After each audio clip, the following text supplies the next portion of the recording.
ఈనాడు మనం నూతన సంవత్సరం అని భావిస్తున్నాము. You think this is a New Year's Day. ఇది నూతన సంవత్సరం కానే కాదు. It's certainly ప్రతి not. క్షణం కూడా నూతన సంవత్సరమే. Every moment ఈ is new. సంవత్సరంలో పరిస్థితులు ఏ విధంగా ఉంటాయో ఏమిటో, What will happen later, we don't know. రాజకీయ పరిస్థితులు ఎట్లా ఉంటాయో ఏమిటో, The political వ్యాపార situation, పరిస్థితులు ఎట్లా ఉంటాయో ఏమిటో, the money గృహస్థ transactions, ధర్మములు ఎట్లా ఉంటాయో ఏమిటో what will happen? అని అనేక మంది వారి వారి స్థాయి నుంచి వారు విచారించుకుంటూ వస్తున్నారే కానీ నిజంగా ఎట్టి మార్పులు రావు. They go on bothering themselves about the business. మార్పులకు political కొత్త situation. సంవత్సరం రానక్కర్లేదు. In fact, change need not necessarily follow క్షణ every క్షణం year. కూడా ఎన్నో మార్పులు చదువుతూనే ఉంటున్నాయి. There are bound to be changes moment to moment. కనుక ఈ కొత్త సంవత్సరంలో గొప్ప మార్పులు ఏం కలుగుతున్నాయని ఆలోచించవచ్చు. You may just think of the changes to come.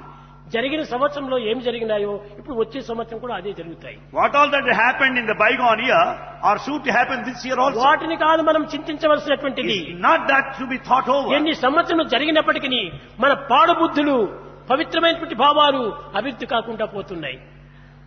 Years may pass by any number, but the bad habits మనం have not Eenadu left us. తెలుసుకోవాల్సినటువంటి కూడాను దుర్గుణములు, దురాలోచనలు, దుశ్చింతలు, దుర్బుద్ధులు త్యాగం చేయాలి. What we have to sacrifice today is to sacrifice our bad habits, bad feelings, bad sentiments, bad behavior, bad action. ఈనాడు నూతన సంవత్సరం కనుక పవిత్రమైన భావమును పెంచుకోవాలి. Let this new year give birth to దివ్యమైన sacred thoughts, చింతలను మనం the పెంచుకోవాలి. divine feelings.